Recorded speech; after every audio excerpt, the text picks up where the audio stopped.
Hello my dear students, आप सबका BPI spoken पर स्वागत है। आज की क्लास में हम लोग सेंटेंसेस के टाइप्स के बारे में सीखेंगे। और उससे पहले आप चैनल पर पहली बार हैं तो चैनल को सब्सक्राइब कर दीजिए। चलिए क्लास को स्टार्ट करते हैं। हमारा अब देखो सेंटेंस के टाइप्स कितने होते हैं। तो पहला जो है वो होता है आपका डिक्लेरेटिव, या फिर हम इसी का एक दूसरा नाम होता है असर्टिव। ठीक है, तो एक हो गया हमारा डिक्लेरेटिव या असर्टिव।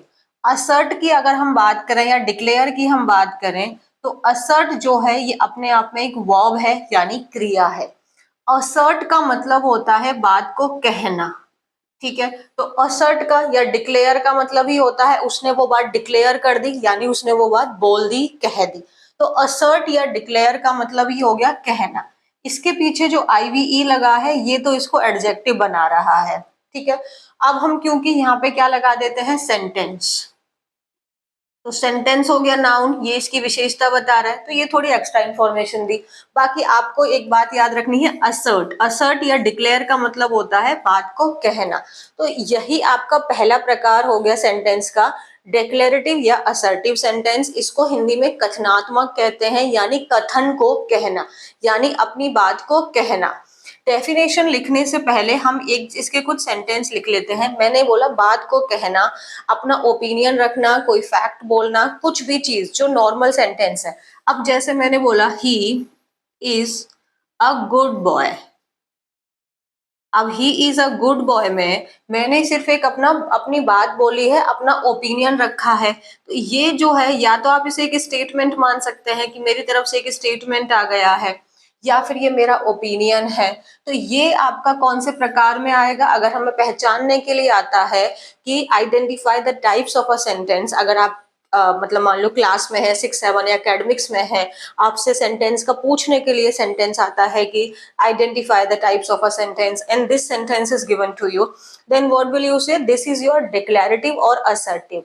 इसका मतलब ये दोनों एक ही हैं, अलग अलग नाम जैसे सिनोनिम्स होते हैं। तो या तो आपकी बुक में डिक्लेरेटिव लिखा है या असर्टिव लिखा है, मतलब दोनों एक ही सेंटेंस है। तो हम इसको क्या बोलेंगे, क्योंकि ये तो सिर्फ स्टेटमेंट है, कुछ और तो है नहीं, तो फिर ये क्या हो जाएगा, हमारा डिक्लेरेटिव सेंटेंस है।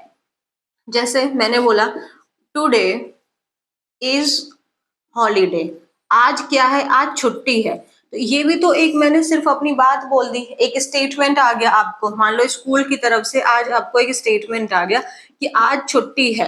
तो ये भी हमारा कौन सी कैटेगरी में आएगा, ये भी आपका डेकोरेटिव कैटेगरी में आएगा। मैंने कहा ही इज नॉट कमिंग, वह नहीं आ रहा।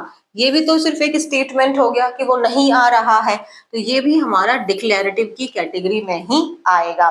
तो अगर जैसे हम बोलते हैं, और हम यूनिवर्सल ट्रूथ हम बोलते हैं ना, कि जो सन है वो कहाँ से उगता है, वो ईस्ट में उगता है।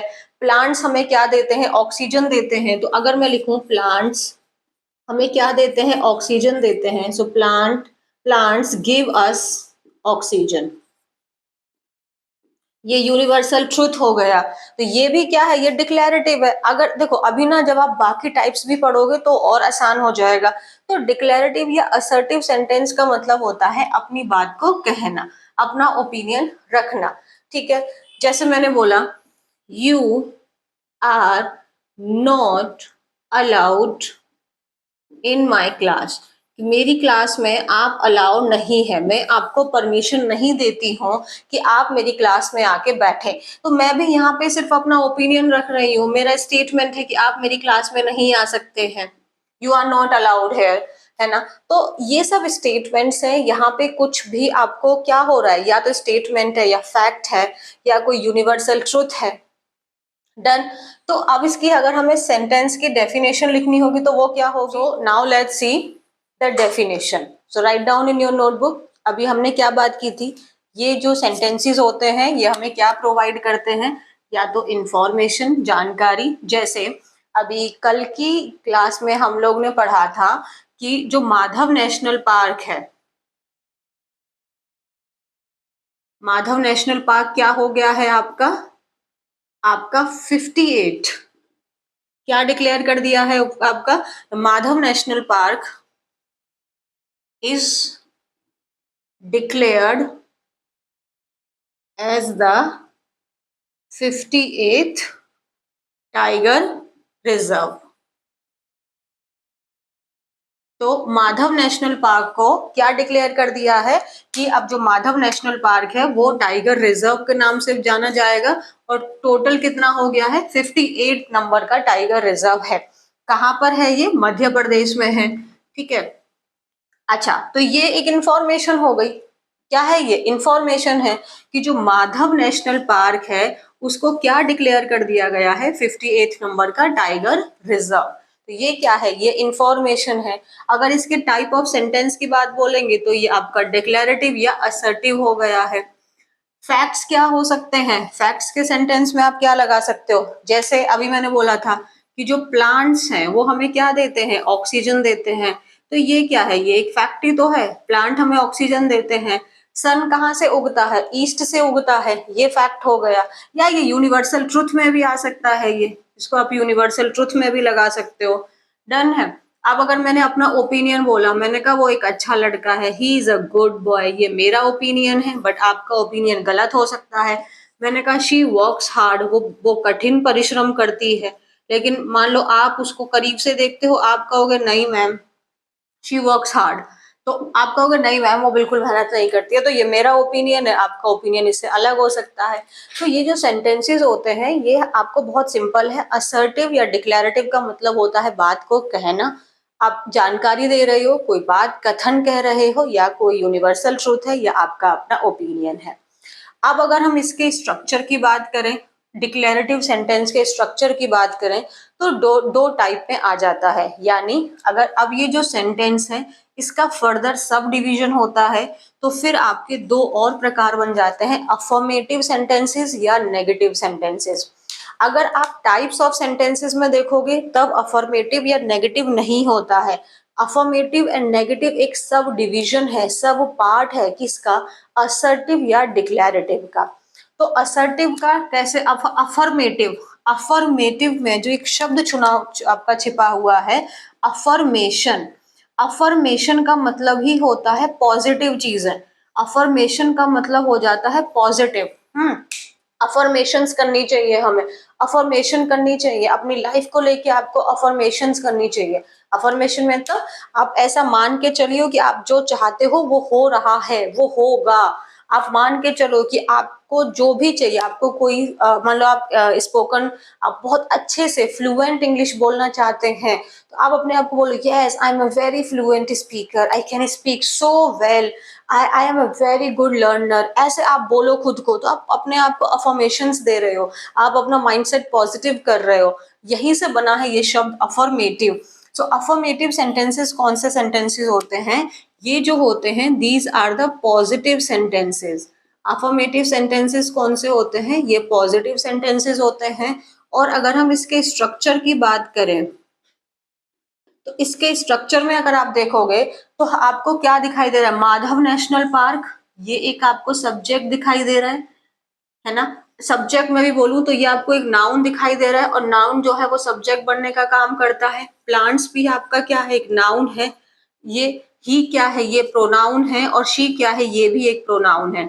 और ये सब क्या है, आपके सब्जेक्ट है। तो सबसे पहले हमने स्ट्रक्चर में हमने सबसे पहले हम क्या लगाते हैं, हम सब्जेक्ट लगाते हैं। यानी कि या तो आप नाउन लगाओगे आप यहाँ पे, फिर या प्रोनाउन लगाओगे। सुन लो बस, नहीं समझ में आता नाउन क्या होता है, प्रोनाउन क्या होता है, आगे की क्लास में पढ़ेंगे ना। पता है क्या होता है, हम जब शुरू में पढ़ रहे होते हैं तो ब्रेन में ना थाउजेंड्स क्वेश्चन मार्क चल रहे होते हैं, बट जैसे जैसे क्लास आगे बढ़ती है वो क्वेश्चन मार्क का अपने आप आंसर हमें मिलता रहता है। उस टॉपिक से रिलेट करके पिछला टॉपिक जब याद आएगा तो चीजें क्लियर होंगी। तो अपने क्वेश्चन मार्क्स को थोड़ा होल्ड करके रखिए। बस यहाँ पे मैंने बोला सब्जेक्ट आया है, सब्जेक्ट बनने का नाउन या प्रोनाउन है वो हमारा आएगा। उसके बाद में हमारी आएगी वर्ब। वर्ब कौन सी आएगी, क्या आएगी, कैसे आएगी, ये आगे के चैप्टर में समझेंगे। बस इतनी सी बात है कि आपके डिक्लेरेटिव के अफर्मेटिव सेंटेंस में सबसे पहले सब्जेक्ट आया, वर्ब आई, और फिर आ गया ऑब्जेक्ट।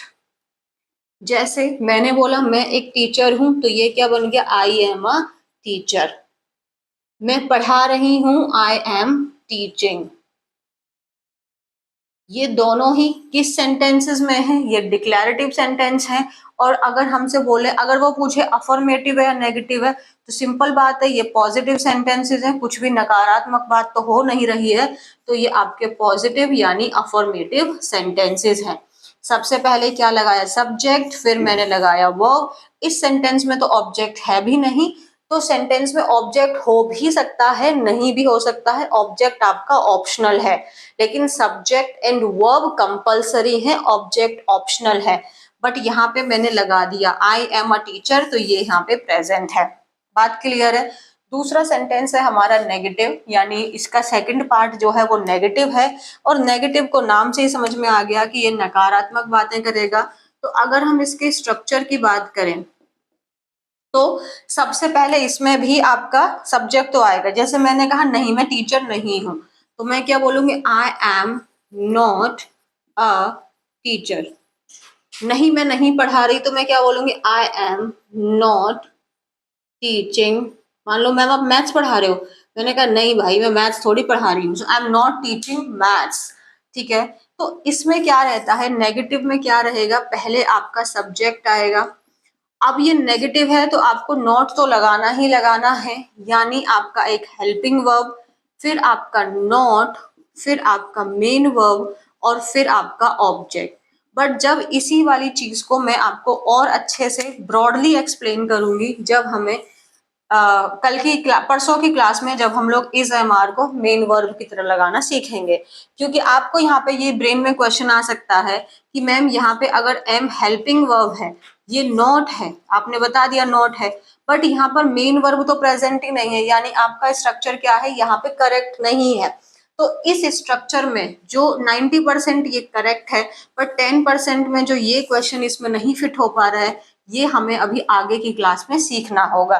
बट ये स्ट्रक्चर इस क्लास सेंटेंस में तो फिक्स हो रहा है। ये हेल्पिंग वर्ब हो गया, ये नॉट हो गया, ये मेन वर्ब हो गया, ये ऑब्जेक्ट हो गया, और ये आपका सब्जेक्ट हो गया, है ना? जैसे वह स्कूल नहीं जाती है को क्या लिखेंगे?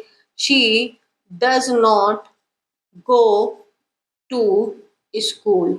अब इसका अगर हम स्ट्रक्चर देखें, तो ये शी क्या है? ये सब्जेक्ट है। अब ये सीखेंगे डज क्या है? ये हेल्पिंग वर्ब है। नॉट आ गया यहाँ पे, फिर मेन वर्ब आ गया यहाँ पे, और ये हमारा हो गया ऑब्जेक्ट। ठीक है, समझ में आ रहा है? तो डिक्लेरेटिव सेंटेंसेस में क्या हुआ? ये सेंटेंस वो होते हैं जो या तो इंफॉर्मेशन, कोई जानकारी, कोई सच्चाई, कोई ओपिनियन हमें बता रहे होते हैं। डिक्लेरेटिव या असर्टिव सेंटेंस फर्दर दो टाइप के हो जाते हैं, अफर्मेटिव या नेगेटिव। अफर्मेटिव का मतलब ही होता है पॉजिटिव होना। सो पॉजिटिव सेंटेंसेस कौन से होते हैं? जो आपके सकारात्मक होते हैं। इनको लिखने का तरीका क्या होता है? सबसे पहले आपका सब्जेक्ट आएगा। सब्जेक्ट का मतलब है नाउन आएगा या आपका प्रोनाउन आएगा। उसके बाद आपका वर्ब आएगा, और फिर आपका ऑब्जेक्ट। ऑब्जेक्ट ऑप्शनल है, सेंटेंस में हो भी सकता है, नहीं भी हो सकता। फिर हमारे नेगेटिव सेंटेंस होते हैं। नेगेटिव का क्या स्ट्रक्चर है? अब यहाँ पे आपका नॉट आएगा, नॉट, क्योंकि नेगेटिव है। अब जैसे मैंने बोला स्ट्रक्चर क्या है? Subject, helping verb, not, main verb and then object. But इस क्वेश्चन के अंदर I am not a teacher में तो कोई मेन वर्ब यानी दूसरा कुछ वर्ब प्रेजेंट ही नहीं है, सिर्फ अकेला एम प्रेजेंट है। इस टाइप के सेंटेंसेस में आपके ब्रेन में क्वेश्चन आ रहा है, तो उसको थोड़ा होल्ड करो, आने वाली क्लास में ये भी मैं डील करूंगी। बट अगर इसके अलावा भी अगर ये क्वेश्चंस हैं, तो वहां तो ये स्ट्रक्चर एकदम फिट बैठ रहा है। देखो, सबसे पहले ना आप ना बहुत सारे क्वेश्चंस अपने आप से पूछने लगो कि मैम ऐसे क्यों हुआ, ऐसे क्यों नहीं हो सकता, तभी आप सीखोगे। मैं जो बोल रही हूँ सिर्फ उसको सुन लिया, आपके ब्रेन में कोई क्वेश्चन नहीं आ रहा, तो फिर आप सीख नहीं रहे हो। और जो क्वेश्चन आ रहा है वो कमेंट सेक्शन में मुझसे पूछो, मैं डेफिनेटली उसका आंसर करूंगी। क्वेश्चन का आंसर तो मैं डेफिनेटली करूंगी। डन है? तो यहाँ पे हमने एक टाइप अपना सीख लिया है, वो है हमारा डिक्लेरेटिव और असर्टिव। डन हो गया यहाँ तक? So now the second type is interrogative sentences. So हमारे इंटेरोगेटिव सेंटेंसेस में ही क्या होता है, इसको हिंदी में वाक्य। ठीक है, तो आपके इंटेरोगेटिव सेंटेंसेस में क्या है? इंटेरोगेट, जैसे बोलते हैं ना कि पुलिस ने उसको बुलाया है इंटेरोगेशन करने के लिए। सो इंटेरोगेशन का मतलब है सवाल जवाब करने के लिए। सो इंटेरोगेटिव का मतलब क्या हो गया? सवाल जवाब। तो जो सवाल जवाब वाले यानी जिसमें आपसे सवाल पूछा जा रहा है और जिसका आप जवाब देंगे असर्टिव सेंटेंसेस के फॉर्म में, ठीक है। अब देखो क्या हुआ। सो इंटेरोगेटिव सेंटेंसेस क्या होते हैं, हम क्या करते हैं इन दीज सेंटेंसेस, यहाँ पे पहले इन लिख लो, in these sentences we ask questions. तो इन सेंटेंसेस में हम क्या करते हैं, हम क्वेश्चंस पूछते हैं। पहली बात ये क्लियर हो गई, इंटेरोगेट करने का मतलब है सवाल पूछना। अब हम जब सवाल पूछ रहे हैं तो सवाल पूछने के दो तरीके हो सकते हैं। एक तरीका क्या हो सकता है कि आप जब उससे सवाल पूछें तो उसका आंसर आपको हाँ या ना में ही मिल जाएगा, ठीक है। तो ऐसे क्वेश्चंस क्या हो जाते हैं, ये हो जाते हैं आपकी yes no sentence. Yes no sentence का मतलब ये हुआ कि आपने जो सवाल पूछा है उसका आंसर हम हाँ या ना में दे देंगे और बात कंप्लीट हो जाएगी। जैसे कि मैंने आपसे पूछा क्या आप आ रहे हैं, क्या आप आ रहे हैं, यानी आप इसको हाँ या ना में बोल सकते हो। हाँ मैं समझ गई, मतलब आ रहे हो। नहीं मतलब नहीं आ रहे हो। क्या आप पढ़ रहे हो, हाँ या ना। क्या वह सुंदर है, हाँ या ना। तो जिन प्रश्नों के उत्तर हम सिर्फ हाँ या ना में दे सकते हैं उसको हम लोग yes and no interrogative sentences category में डालते हैं। इसमें आपका स्ट्रक्चर क्या होता है, यही एक आपका मोस्ट इंपॉर्टेंट चीज हो जाती है इस सेंटेंस की। जब भी आप क्वेश्चन पूछोगे तो हमेशा हमेशा हेल्पिंग वर्ब सेंटेंस में आगे आती है। तो जैसे मैंने आपसे पूछा क्या आप पढ़ रहे हैं, क्या आप पढ़ रहे हैं, तो हेल्पिंग वर्ब क्या लगाई, आर यू, और पढ़ना मतलब स्टडिंग, आर यू स्टडिंग। क्या वे आ रहे हैं, आर दे कमिंग, क्या वे आ रहे हैं। क्या क्या मोहन स्कूल जाता है, does Mohan go to school, ठीक है।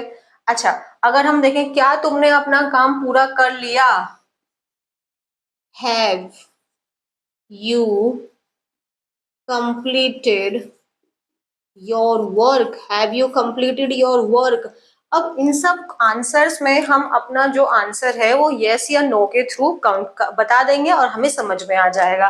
तो अगर मैंने बोला आर यू स्टडिंग, अगर आप पढ़ रहे हैं तो आप बोल दीजिए यस मैम, अगर आप नहीं पढ़ रहे हैं तो आप बोल दीजिए नो, और आपका आंसर क्लियर है, आपको इसके अलावा कुछ और बोलने की जरूरत नहीं है। क्या वे आ रहे हैं, सपोज वो नहीं आ रहे तो उन्होंने बोला नहीं, मतलब मैं समझ गई नहीं आ रहे, और आगे कुछ और नहीं बोलना है आपको। Does Mohan go to school, क्या मोहन स्कूल जाता है, क्या मोहन रेगुलरली स्कूल जाता है, तो आंसर हाँ या ना में होगा। तो हाँ है तो जाता है, नहीं है तो नो हो गया। सेम ऐसा हो गया क्या तुमने अपना काम पूरा कर लिया, तो अब हाँ कर लिया तो हाँ और ना तो ना। तो इसीलिए इसको हम यस एंड नो टाइप में बोल देते हैं। और सबसे इंपॉर्टेंट ये होता है कि सबसे पहले आपको जो हेल्पिंग वर्ब है, जब भी आप क्वेश्चन पूछोगे तो हेल्पिंग वर्ब हमेशा सेंटेंस में सबसे पहले आएगा। उसके बाद में आएगा आपका सब्जेक्ट, उसके बाद आ गया आपका सब्जेक्ट, सब्जेक्ट के बाद अब हेल्पिंग वर्ब आई है तो मेन वर्ब तो आनी कंपलसरी है। फिर कौन आएगा, आपका मेन वर्ब आएगा। यहाँ पे स्टडिंग है, यहाँ पे कमिंग है, यहाँ पे गो है, यहाँ पे कंप्लीटेड है। अब मैंने बोला सेंटेंस में ऑब्जेक्ट हो भी सकता है नहीं भी हो सकता है, तो ऑब्जेक्ट है तो हम लिख देंगे, नहीं है तो हम नहीं लिखेंगे। और क्योंकि हम सवाल पूछ रहे हैं तो सेंटेंस के लास्ट में हम क्या लगाएंगे, क्वेश्चन मार्क। ये हो गया हमारा यस नो का इंटेरोगेटिव में। अब क्योंकि इसका जो आंसर है वो आपने क्लोज कर दिया हाँ या ना, इसमें और कोई ऑप्शंस अवेलेबल नहीं है, तो इसीलिए हम इसको क्लोज्ड एंडेड सेंटेंसेस के नाम से भी देख लेंगे। तो क्लोज एंडेड क्या होते हैं, क्लोज एंडेड का मतलब ये हुआ कि इसके पास में हाँ या ना के अलावा कोई और ऑप्शन नहीं है। तो जब भी हम सवाल पूछेंगे, सवाल पूछने में हमेशा हेल्पिंग वर्ब सब्जेक्ट से पहले आता है, हमेशा हेल्पिंग वर्ब सब्जेक्ट से पहले आता है। हेल्पिंग वर्ब कौन सा आएगा, कब आएगा, कैसे ध्यान लगाएंगे, ये हम टेंस जब चैप्टर पढ़ेंगे तब सीखेंगे। आप आज बस इतना समझो, क्वेश्चन पूछ रहे हो, सवाल पूछ रहे हो तो हेल्पिंग वर्ब सब्जेक्ट से पहले आएगा ही आएगा। अगर वो सवाल का जवाब सिर्फ हाँ या ना में है तो पहले हेल्पिंग वर्ब सबसे पहले, फिर सब्जेक्ट, फिर मेन वर्ब और आपका ऑब्जेक्ट। लेकिन अब हर एक क्वेश्चन का आंसर हम यस या नो में तो नहीं दे सकते हैं।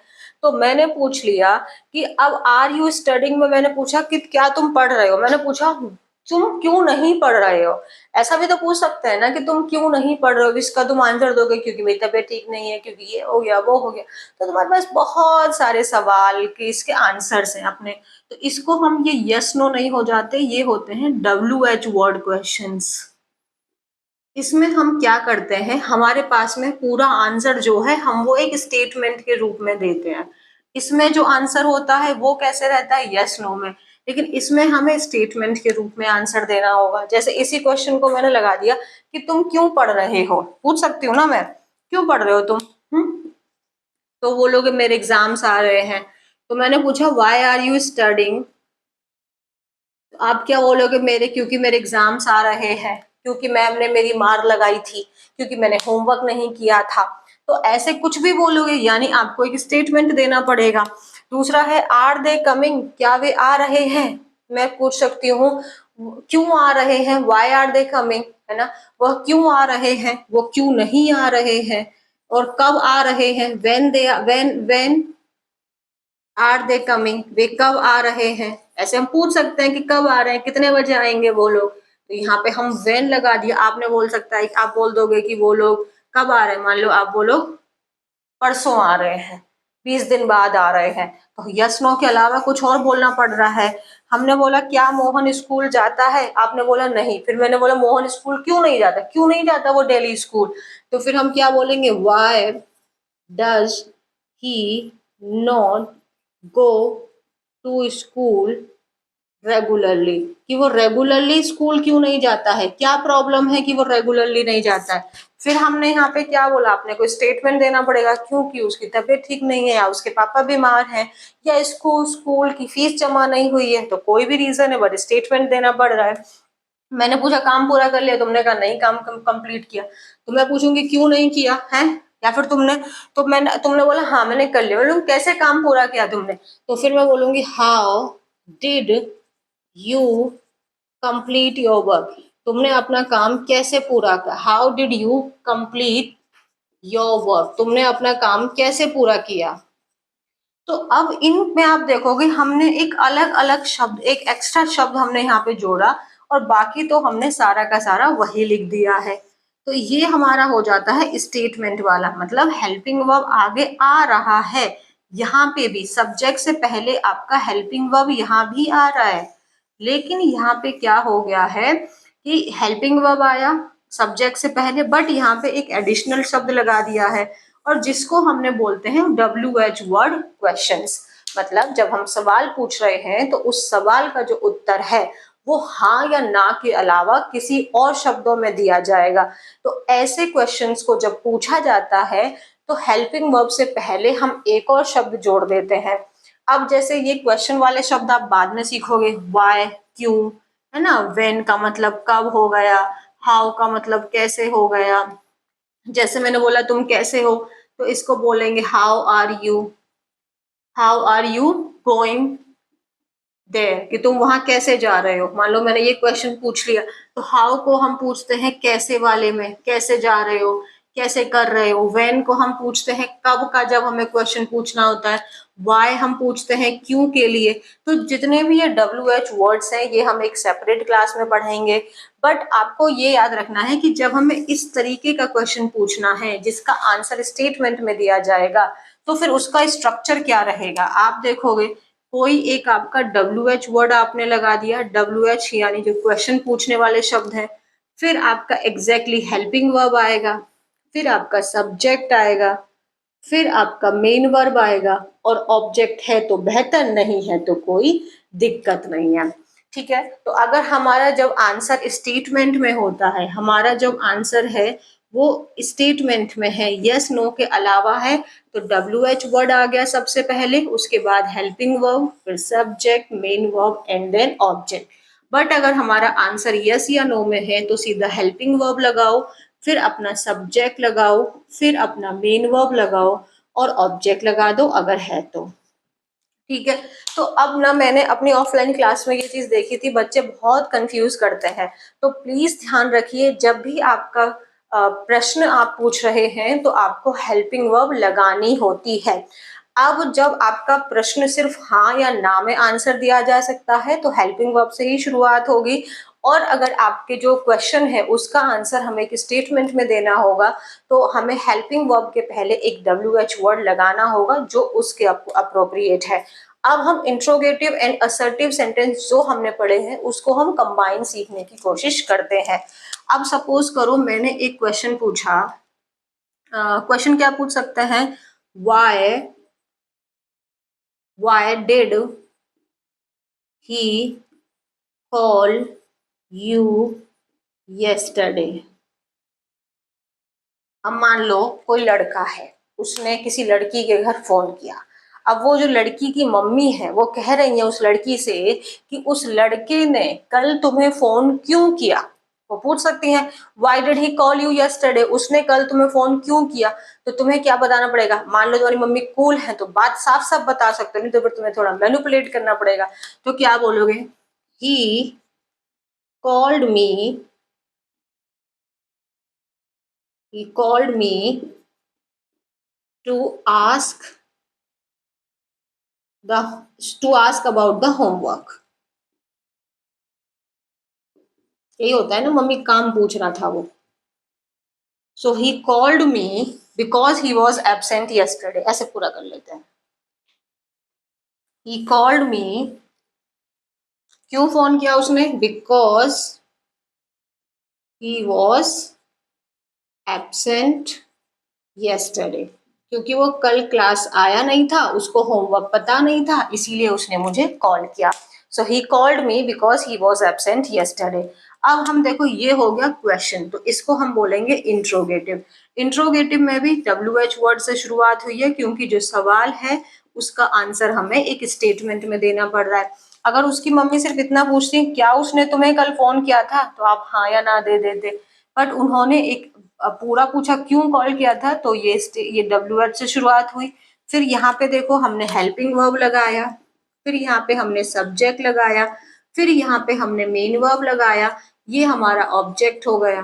ठीक है, आप परेशान मत हो, मैं कैसे पहचानू, शुरुआत है। आप ये सब मत सोचो मैम इतना बड़ा बड़ा मैं कैसे लिखूंगी, लिख लोगे, पहले 10th चैप्टर तो खत्म होने दो। ये एक हुआ, उसके बाद ये इंट्रोगेटिव हो गया, पहचान लेंगे। अब इसको पहचाने तो ये कौन सा हो गया, ये आपका हो गया असर्टिव या डिक्लेरेटिव। असर्टिव कैसे है ये, देखो ये आपका सब्जेक्ट हो गया, कॉल क्या है ये वर्ब है, मी क्या है ये ऑब्जेक्ट है। So yes he called me, he called मी क्योंकि उन्होंने पूछा क्यों कॉल किया था तो हमें आगे कारण बताना पड़ रहा है, हमें रीजन बताना पड़ रहा है, इसलिए हमने बिकॉज लगाया और फिर हमने एक और आगे सेंटेंस बोल दिया बिकॉज ही वॉज एबसेंट। अब देखो यहाँ पे भी देखो ही क्या है ये सब्जेक्ट है, वॉज क्या है ये वर्ब है, एबसेंट क्या है ये हम लोग देख लेंगे अपनी क्लास में, है ना। तो आप देखोगे इस सेंटेंस में हमने दो सेंटेंसेस कंबाइन किए हुए हैं और दोनों ही हमारे क्या है, असर्टिव सेंटेंस है। असर्टिव के भी पॉजिटिव सेंटेंस है। तो यहाँ तक आपको समझ में आया, टाइप्स ऑफ सेंटेंसेस में दो सेंटेंस हमने कवर किया, असर्टिव या डिक्लेरेटिव और सेकंड नंबर का हमारा इंटेरोगेटिव।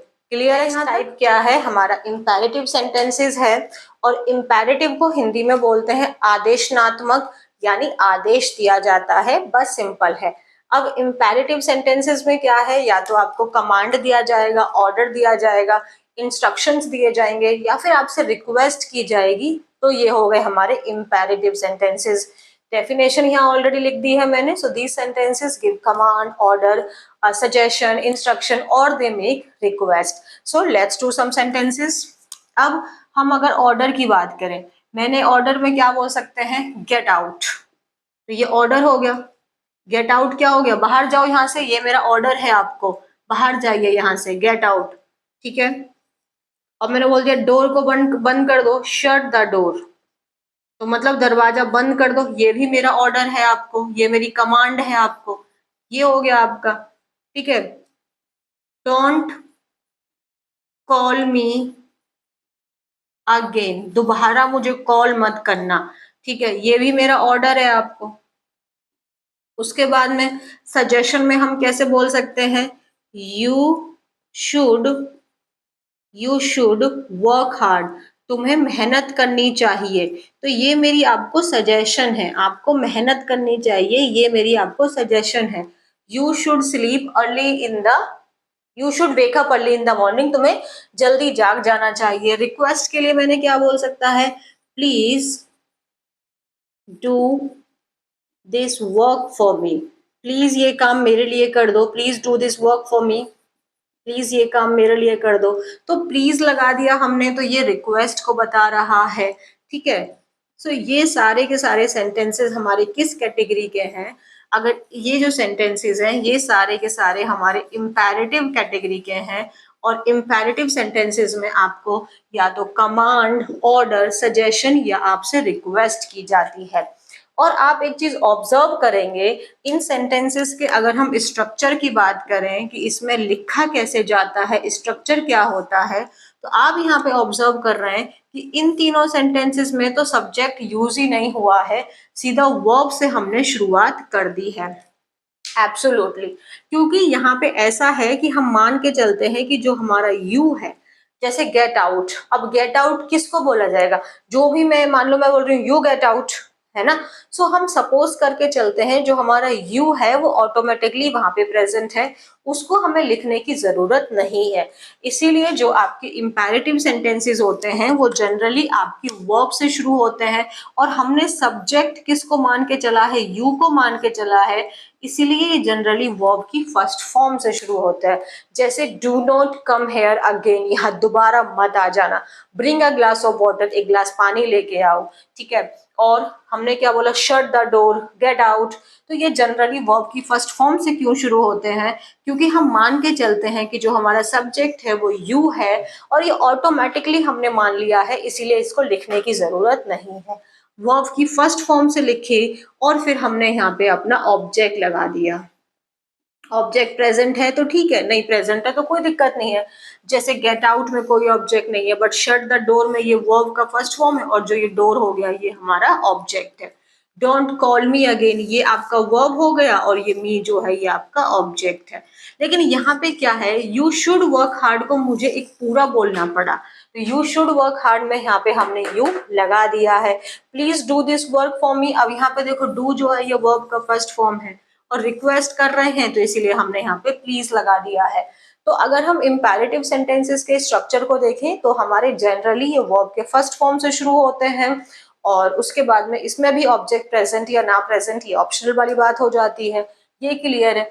और हाँ, इंपेरेटिव सेंटेंस, चलो अभी के लिए इतना ही आप समझो कि इंपेरेटिव सेंटेंसेस क्या होते हैं। ये सेंटेंसेस आदेश देने वाले होते हैं, रिक्वेस्ट करने वाले होते हैं, सजेशंस देने वाले होते हैं, और इसमें जो सब्जेक्ट यू है वो हिडन है, क्योंकि हम मान के चलते हैं कि हम आदेश दे रहे हैं तो हम किसी को तो आदेश देंगे ना। तो इसीलिए जब हमने यू को ऑटोमेटिकली फिक्स कर लिया कि वो हिडन है, इसीलिए जब ये सेंटेंस की शुरुआत होती है तो यू लिखने की जरूरत नहीं होती, सीधा वर्ब की फर्स्ट फॉर्म से शुरू इसलिए भी करते हैं क्योंकि यू हमने सब्जेक्ट माना है, और यू के साथ में हमारी प्लूरल वर्ब्स को यूज किया जाता है, इसीलिए हम लोग फर्स्ट फॉर्म यहाँ पे बोल रहे हैं। So this was about your imperative sentences. तो हमारा फोर्थ टाइप क्या है, एक्सक्लेमेटरी सेंटेंसेस। एक्सक्लेमेटरी का मतलब हो जाता है जब आप अपने स्ट्रॉन्ग इमोशंस को डिस्क्राइब करो, जब आपके स्ट्रॉन्ग इमोशंस जैसे कि हमारा गुस्सा, हमारा प्यार, सरप्राइज, एंगर, एक्साइटमेंट, जब हम इनको एक्सप्रेस करते हैं तो उस टाइप के सेंटेंसेस को हम एक्सक्लेमेटरी कहते हैं। अब जैसे कि हम लोग बात कर लेते हैं, मान लो कोई चीज है बहुत अच्छी है तो हम बोलेंगे वाव। जैसे कोई मान लो कोई गाड़ी है तो हमने बोला वाव, दिस कार इज अमेजिंग। ये गाड़ी कैसी है, ये गाड़ी जो है वो अमेजिंग है, वो बहुत अच्छी है, ठीक है। तो ये हो गया हमारा, हमने बोला। अब ये तो देखो आप क्या कर सकते हो, सीधा यहाँ पे आप अपना एक एक्सक्लामेटरी शब्द लगाएंगे, और अपना जो सेंटेंस का स्ट्रक्चर क्या रहा, एक्सक्लामेटरी हमने वर्ड लगा दिया, ये एक्सक्लामेटरी वर्ड हो गया। और उसके बाद का जो हमारा ये पूरा का पूरा सेंटेंस है, आप खुद पहचान के देखिए ये पूरा सेंटेंस का स्ट्रक्चर क्या रहा है। यहाँ पे ये सब्जेक्ट हो गया है, ये वर्ब हो गई है, ठीक है, और ये अमेजिंग हमारा मान लो ऑब्जेक्ट ही मान लेते हैं। कौन सा ऐसा स्ट्रक्चर था जिसमें सब्जेक्ट के बाद वर्ब आ रही थी, आपने सही बोला, असर्टिव स्ट्रक्चर था। तो असर्टिव सेंटेंस लगाया और उसके पहले हमने कोई भी अपना जैसे वाव, yippee, ये, हुर्रे, ऐसे कोई शब्द लगा दिए जो एक्सक्लेमेटरी, जो आपके विस्मयादिबोधक होते हैं, है ना। तो आप अपने इमोशंस में आप इसको डिस्क्राइब करते हैं। तो आप एक तो ये स्ट्रक्चर होता है इसका। तो एक स्ट्रक्चर हमारा क्या हो गया कि आपका कोई भी एक्सक्लेमेशन वर्ड आपने लगाया और उसके बाद में असर्टिव का स्ट्रक्चर बनाया आपने, यानी सब्जेक्ट के बाद वर्ब के बाद ऑब्जेक्ट।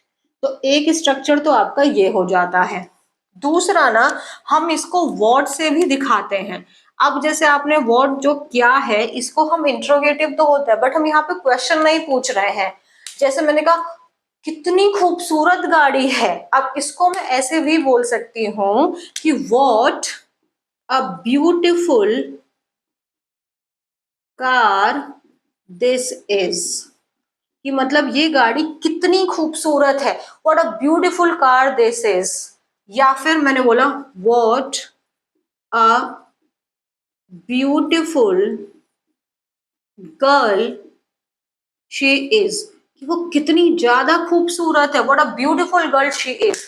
अब अगर आपके मतलब अगर स्पोकन के पर्पज से आप देखोगे तो आप ऐसे समझो कि यहाँ पे जो वर्ड है ना, वो हमारा क्वेश्चन नहीं पूछ रहा है।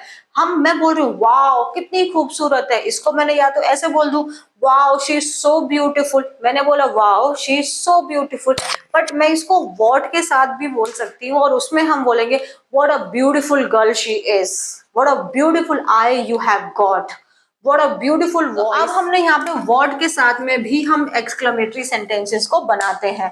इसके स्ट्रक्चर को अगर आप देखोगे एक बार ध्यान से, तो यहाँ पे वर्ड से शुरू हुआ है, तो प्लीज ध्यान रख लो, वहां पे आपका एक्सक्लेमेटरी भी हो सकता है। व्हाट अ ब्यूटीफुल, यहाँ पे एक हमने आर्टिकल लगा दिया, फिर हमारा एडजेक्टिव आ जाता है। एडजेक्टिव को डिस्क्राइब, एडजेक्टिव किसको डिस्क्राइब कर रहा है, एक नाउन को डिस्क्राइब कर रहा है। उसके बाद हमारा सब्जेक्ट आ जाता है और उसके बाद हमारा वर्ब आ जाता है। तो दूसरा स्ट्रक्चर हमने यहाँ ये देखा कि दूसरा स्ट्रक्चर हम इसको वर्ड से भी बना सकते हैं। वर्ड लगाया, फिर हमने एक आर्टिकल लगाया, फिर हमने उस शब्द को डिस्क्राइब कर रहे हैं तो एक एडजेक्टिव लगाया, फिर एक नाउन आएगा और फिर हमारा सब्जेक्ट एंड देन हमारा वर्ब। अब बहुत परेशानी नहीं लेनी है मन में कि एडजेक्टिव क्या होते हैं, कैसे पहचानेंगे, फर्दर क्लास में पढ़ेंगे हम। दूसरी बात ध्यान में रखनी है, वर्ड के साथ में भी हम अपने एक्सक्लेमेशन यानी अपने इमोशंस को हम एक्सप्रेस कर सकते हैं। बात समझ में आई? वर्ड के साथ में भी हम अपने इमोशंस को एक्सप्रेस कर सकते हैं, वहां पे हम क्वेश्चन नहीं पूछ रहे। डन है ना जी? अब हम जैसे वर्ड के साथ अपने इमोशंस को एक्सप्रेस कर रहे हैं, वैसे ही हम एक दूसरा शब्द है हाउ, इसके साथ भी हम अपने इमोशंस को एक्सप्रेस कर सकते हैं।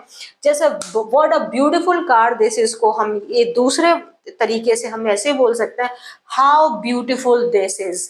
ठीक है, हाउ ब्यूटीफुल, मैंने क्या बोला, हाउ ब्यूटीफुल दिस इज। या अगर मान लो लड़की के लिए बोला तो उन्हें कहा कितनी खूबसूरत लड़की है, तो हम बोलेंगे हाउ ब्यूटीफुल शी इज। तो इसमें और व्हाट वाले में क्या अंतर आ जाता है, व्हाट वाले में इसमें आप कंपेयर करेंगे तो हाउ से सेंटेंस की शुरुआत हुई, लेकिन हम यहाँ पे इमोशंस को एक्सप्रेस कर रहे हैं, इसीलिए हमने वर्ब को पीछे लगाया है, सबसे पहले सब्जेक्ट से पहले नहीं लगाया है। उसके बाद यहाँ पे एडजेक्टिव आया है, फिर सब्जेक्ट है और फिर हमारी वर्ब है। व्हाट में क्या है, व्हाट में जो है जो एडजेक्टिव है उसको जो नाउन है जिसको डिस्क्राइब कर रहा है वो भी लगाया है, बट हाउ के केस में हम लोग नाउन को नहीं लगाते, सीधा सब्जेक्ट और फिर हम अपनी वर्ब लगा देते हैं। यानी हाउ के केस में हमें जब स्ट्रक्चर बनाना है तो हाउ लगाया, फिर हमारा एडजेक्टिव आ जाएगा, क्योंकि नाउन प्रेजेंट नहीं है इसीलिए हमने यहाँ पे आर्टिकल नहीं लगाया, और फिर हमारा सीधा यहाँ पे सब्जेक्ट आ गया और फिर हमारी यहाँ पे वर्ब आ गई। तो ये तीनों के तीनों ही आपके तरीके हैं अपने एक्सक्लेमेटरी सेंटेंस को बनाने के लिए, अपने इमोशंस को दिखाने के लिए। अगर आप ऐसे बोलेंगे what a beautiful, what an expensive car this is, कि कितनी ज्यादा एक्सपेंसिव गाड़ी है, या फिर आप इसको हाउ से बोल सकते हैं हाउ एक्सपेंसिव दिस इज।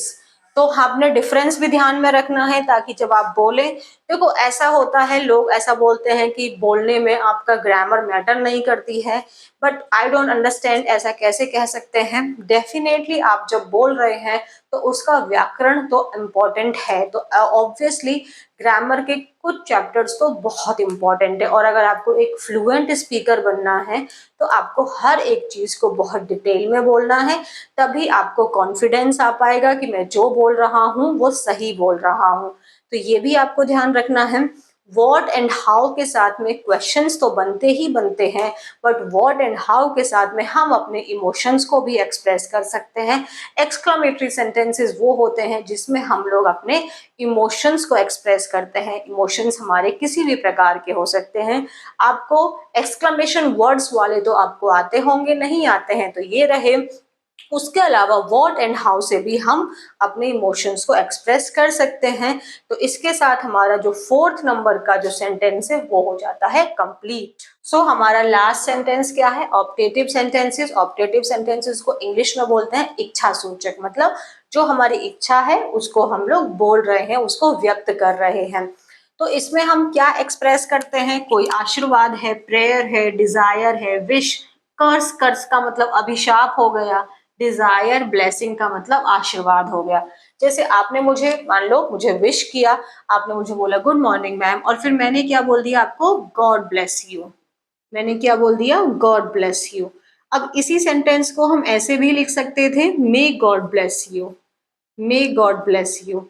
अब इन दोनों में कोई दिक्कत नहीं है, तो अगर आप यहाँ पे मे लगाते हैं तो ये भी सही है, आप इसको अवॉइड कर देते हैं तो भी कोई गलत नहीं होगा। God bless you, may God bless you का मतलब ही होगा भगवान आप पे आशीर्वाद बनाए रखे। और ये दोनों क्या हो गए? मेरे ब्लेसिंग हो गए, मैं आपको आशीर्वाद दे रही हूँ। ठीक है, सो गॉड ब्लेस यू या मे गॉड ब्लेस यू यहाँ पे करेक्ट है। ऑप्टेटिव सेंटेंसेस में हम लोग मे का इस्तेमाल करते हैं, और आप इसको हेल्पिंग वर्ब की तरह मत मान के चलना है, ये आपका आशीर्वाद देने के लिए इस्तेमाल किया जाता है। सो मे गॉड ब्लेस यू या गॉड ब्लेस यू, है ना। या फिर मान लो किसी की शादी हुई है तो मैंने उसको बोला कि मतलब wish you a happy married life, wish you a happy married life. तो मैंने उसको क्या दिया है? मैंने उसको अपनी तरफ से विश किया है, उसको क्या बोला है कि आपकी जो मैरिड लाइफ है वो कैसी रहे? हैप्पी हैप्पी रहे। तो मैंने उसको क्या किया है? विश किया है। अच्छा, इसको प्रेयर भी तो बोल सकते हैं।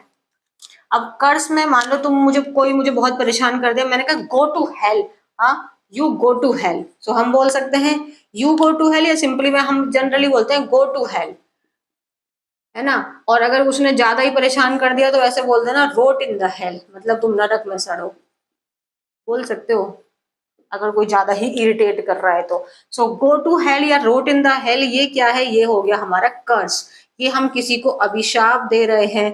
ठीक है, सो गो टू हेल या रोट इन द हेल क्या हो गया? ये कर्स हो गया। हेल का मतलब ही नर्क हो जाता है। तो ऑप्टेटिव सेंटेंसेस में क्या होता है? आप किसी को आशीर्वाद दे रहे हैं, आप कुछ विश कर रहे हैं, आप कुछ अपने डिजायर एक्सप्रेस कर रहे हैं, या आप उसमें कर्स दे रहे हैं। तो ये था हमारा टाइप ऑफ सेंटेंसेस के बारे में, और इसके साथ में हमने पांचों टाइप्स को पढ़ लिया है। पांचों टाइप आई होप आपको समझ में आ गए होंगे। कोई भी दिक्कत, अच्छा इसका अगर हम स्ट्रक्चर देखें तो वो भी देख लेते हैं। सो यहाँ पे आपका क्या होगा? मे जो है वो आपका हो भी सकता है, नहीं भी हो सकता है।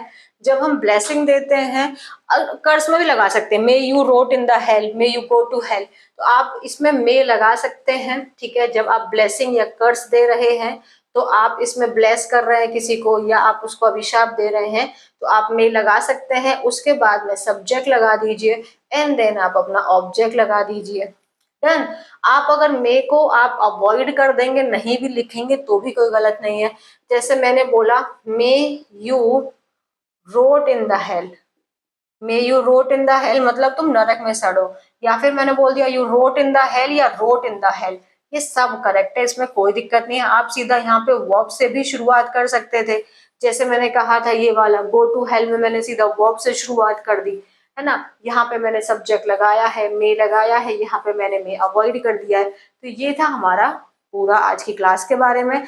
आई होप आपको क्लास समझ में आई होगी। Still if you have any type of question please ask me in the comment section.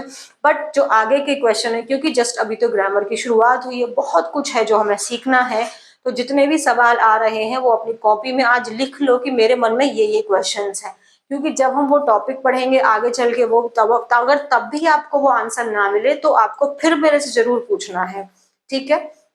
Questions को लिख लो कि मेरे को ये डाउट है आज की क्लास को लेके। भले मैं, हो सकता है मैं आपको बोलूं आगे पढ़ाऊंगी, तो आगे पढ़ेंगे तब तो वो आंसर मिल जाना चाहिए ना, और तब भी नहीं मिलेगा तो फिर आप मेरे से दोबारा पूछना, ठीक है। सो अभी तक चैनल सब्सक्राइब नहीं किया है तो किसका वेट कर रहे हो, वीडियो को लाइक एंड शेयर करना बिल्कुल ना भूलें। Thank you so much, God bless you.